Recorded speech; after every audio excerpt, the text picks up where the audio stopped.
Andhra, Telangana and NRI Christian matches కోసం Rebecca matrimony మీ perfect match కోసం ఇప్పుడే కాల్ చేయండి.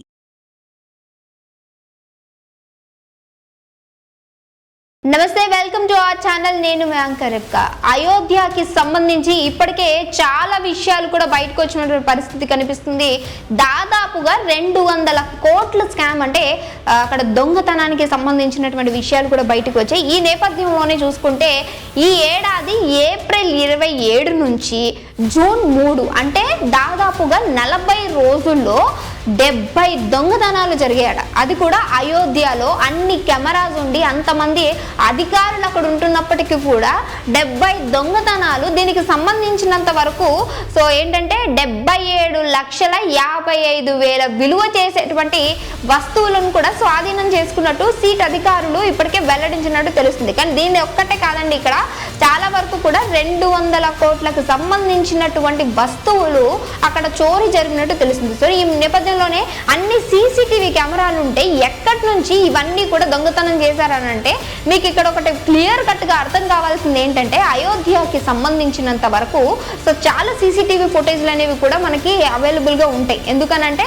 సో ఎప్పుడు ఏం జరుగుతుందని సో అక్కడ అధికారులు కూడా సో 24 గంటలు కూడా సో కెమెరాలని పర్యవేక్షణలో ఉంచుకుని చూస్తూ ఉంటారు. ఎవరు ఏం చేస్తున్నారు, భక్తులు ఎక్కడికి వెళ్తూ ఉన్నారు, లేదంటే దీనికి సంబంధించి అధికారులు దాంట్లో ఉన్నటువంటి మెంబర్స్ కూడా ఏ విధంగా ఎక్కడ ఏం చేస్తున్నారు అనేది కూడా సో 24 గంటలు చూస్తూ ఉన్నటువంటి ఈ క్రమంలో ఈ దొంగతనాలు ఏంటి, అది కూడా 40 రోజుల్లో 70 దొంగతనాలు ఏంటి. సో దీనికి సంబంధించి రాముడికి సమర్పించేటువంటి అంటే దేవుడికి సమర్పించేస్తున్నటువంటి ఏవైతే ముక్కు పుడకలు ఉంటాయో, అంటే కొన్ని భక్తుల నుంచి తీసుకొచ్చిన వాటిని కూడా దొంగతనం చేసినట్టు తెలుస్తుంది. ఇక్కడ ముక్కు పుడక, గాజులు, వడ్డానాలు, ఇంకా దీనికి సంబంధించినటువంటి చైన్స్, అంటే హారాలు, ఇవన్నీ కూడా దొంగతనం అయినట్టు తెలుస్తుంది. ఇవన్నీ ఎలా తీసుకున్నారంటే కొన్ని సీసీటీవీ కెమెరాస్ ఏవైతే ఉంటాయో అవి వీళ్ళకి ఈ అయోధ్యలో ఇప్పుడు మనం ఫర్ ఎగ్జాంపుల్ ఇక్కడ అయోధ్య ఉందనుకోండి, సో దీనికి సంబంధించి ఇక్కడ సీసీ కెమెరా లేదు అని అంటే దాని వెనకాల సీసీటీవీ ఫుటేజ్ ఉంటుందన్న విషయం వాళ్ళందరికీ తెలుసు. CCTV camera so for example ఇక్కడ సీసీ కెమెరా ఉంది అని అంటే దాని వెనకాల కెమెరా ఉండదు అని అర్థం. అంటే ఆ ఒక్క ప్లేస్లో ఆ ప్రదేశంలో ఆ కెమెరాలోంచి పడకుండా మనిషి వెళ్ళాలి అని అంటే దానికి సంబంధించినటువంటి కొంతమంది అధికారులకు మాత్రమే ఆ ప్లేస్ ఎలా వెళ్ళాలి ఏంటి అనేది తెలుస్తుంది. సో ఆ బృందంలో ఉన్నటువంటి వారే ఇలాంటి చోరులకి పాల్పడ్డారు అనేది చాలా క్లియర్ కట్గా మనకి ఇక్కడ అర్థమవుతుంది. అంటే కొన్ని ఎవరికి కనిపించినటువంటి కెమెరాస్ అనేవి అక్కడ అమర్చినట్టు తెలుస్తుంది. అది ఇప్పుడు సీట్ అధికారులు బయటకు వెల్లడించారు. ఆ కెమెరాలో చూసినప్పుడు కొంతమంది రాముడికి సంబంధించినటువంటి ఏదైతే గోల్డ్ ఉందో దీన్ని, అలాగే అక్కడ ఉన్నటువంటి డబ్బును మొత్తాన్ని కూడా బాత్రూమ్స్ ఉంటాయి కదా, ఆ బాత్రూమ్స్ లో పెట్టి అక్కడ నుంచి సరైన సమయాన్ని చూసి ఆ సరైన సమయంలో నుంచి ఆ యొక్క గోల్డ్ని కావచ్చు, డబ్బులు మొత్తం కట్టలను కావచ్చు తరలించినట్టు తెలుస్తుంది. ఇంకొకటి ఏంటంటే అక్కడ ఉన్నటువంటి అధికారులను తప్పుద్రోవ పట్టించడానికి వీళ్ళు కొన్ని నోటు కట్టలను కూడా అంటే డిఫరెంట్ గా యూజ్ చేసినట్టు, అంటే డిఫరెంట్ ప్రదేశాల్లో పడేసినట్లు.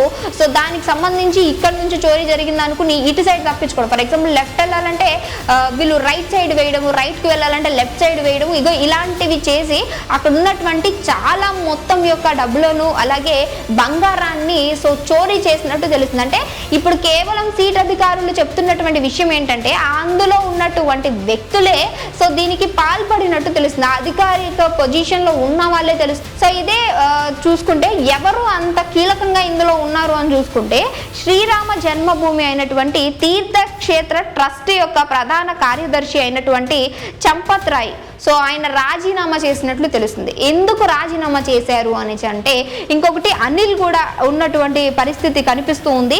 సో ఆయన యొక్క చంపక్ రాయ్ యొక్క డ్రైవర్ని ప్రధానంగా ఇందులో మొదటిగా అరెస్ట్ చేసినట్టు తెలుస్తుంది. ఎందుకంటే ఆయన సీసీటీవీ ఫుటేజ్లో ఉండడము, సో ఆయననే అక్కడ నుంచి ఆ బంగారం కావచ్చు ఏదైతే గోల్డ్ అంతటిని కూడా సో స్వాధీనం చేసుకుని అంటే దొంగతనం చేసినట్టు తెలుస్తుంది. ఆయన దగ్గర నుంచి కూడా స్వాధీనం చేసుకోవడం, సో ఆయనని ప్రధానంగా అరెస్ట్ చేయడం, అది కూడా చంపకరావు యొక్క సో డ్రైవర్ కాబట్టి ఇక్కడ ప్రధానంగా ఆయనని అనుమానించే పరిస్థితి ఉంది కాబట్టి ఆయన రాజీనామా చేసినట్టు తెలుస్తుంది. కానీ నాకు ఒకటి అర్థమవుతుంది ఏంటంటే ఇది నిజమా కాదా తెలియదు, కానీ అంటే ఆయన యొక్క హస్తం అందులో ఉందా లేదో తెలియదు, కానీ మీ డ్రైవర్ని చాలా క్లియర్గా ఇందులో ఇరికిచ్చేసి తెలిస్తే ఏదో ఒకటి చేసి ఏదో ఇన్ఫ్లుయెన్స్ చేసి అక్కడ నుంచి విడిపించవచ్చు అనే ఒక క్రమంలో కూడా ఆయన ఇందులో ఇరికిచ్చినట్టు కూడా తెలుస్తుంది. లేదు అంటే ఒక డ్రైవర్ యొక్క పొజిషన్లో ఉండి మనకి జీతం ఇస్తే తీసుకున్నటువంటి ఆ పొజిషన్ నుంచి ఒక దేవుడి యొక్క బంగారాన్ని, అందులో ఉండేటువంటి డబ్బుని అవన్నీ కూడా ఎక్కడ ఉంటుంది అని అంటే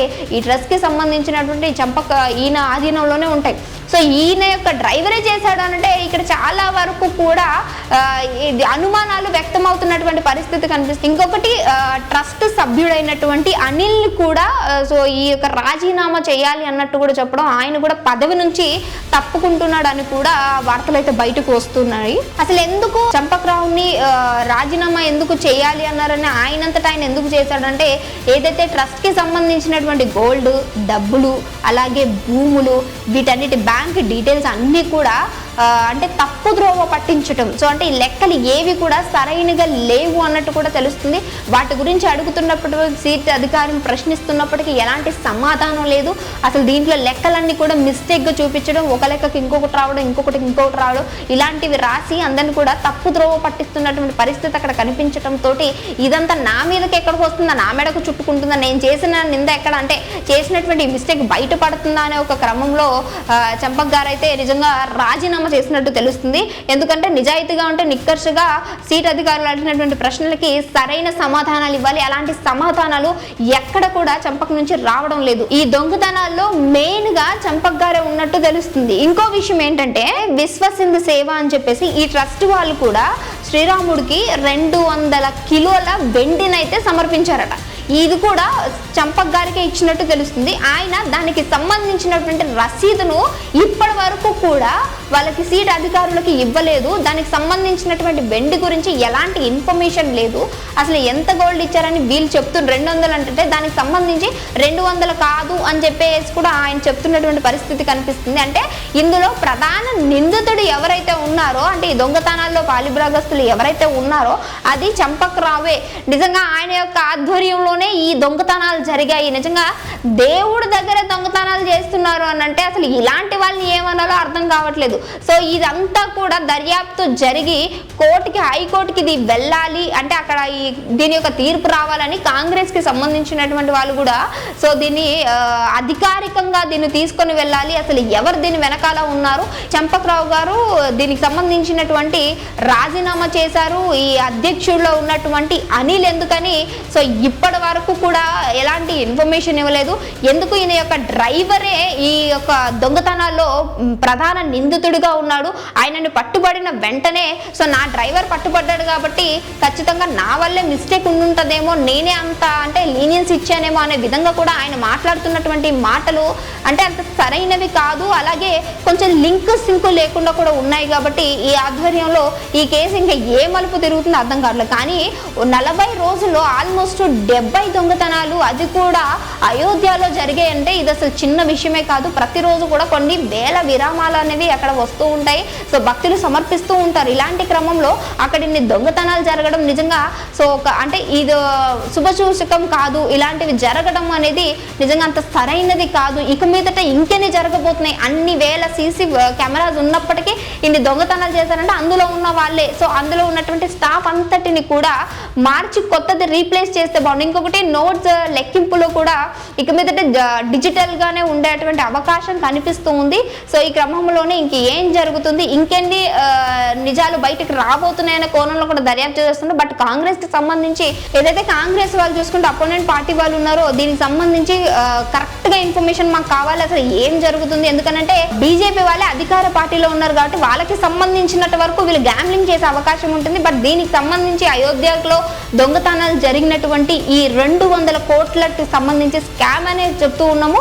ఇది ఖచ్చితంగా మాకు క్లియర్ కట్ గా ఇన్ఫర్మేషన్ కావాలి అని చెప్పేసి డిమాండ్ చేస్తున్న పరిస్థితి కనిపిస్తుంది. మరి చూడాలి ఇంకా ఎంతమంది ఇందులో ఉన్నారు. సో ఏదైతే చంపకరావుకు సంబంధించినటువంటి ఈయన యొక్క పూర్తి డీటెయిల్స్ కూడా ఎన్ని ఇయర్స్ నుంచి ఉన్నాడు, ఇందులో ఎంత గోల్డ్ సంబంధించి డబ్బులు కావచ్చు, అన్నీ కూడా లెక్కలన్నీ కూడా డిఫరెంట్ వస్తూ ఉన్నాయి. ఈ క్రమంలో పూర్తి డీటెయిల్స్ కావాలని కూడా వీళ్ళు అడుగుతున్నటువంటి పరిస్థితి కనిపిస్తుంది. చూడాలి మరి ఇక మీదట ఏం జరగబోతుంది అనేది. సో ఇంకొక ఇన్ఫర్మేటివ్ వీడియోతో మళ్ళీ మీ అందరి ముందుకు వస్తే అప్పుడు చూస్తున్నానండి. వచ్చాను.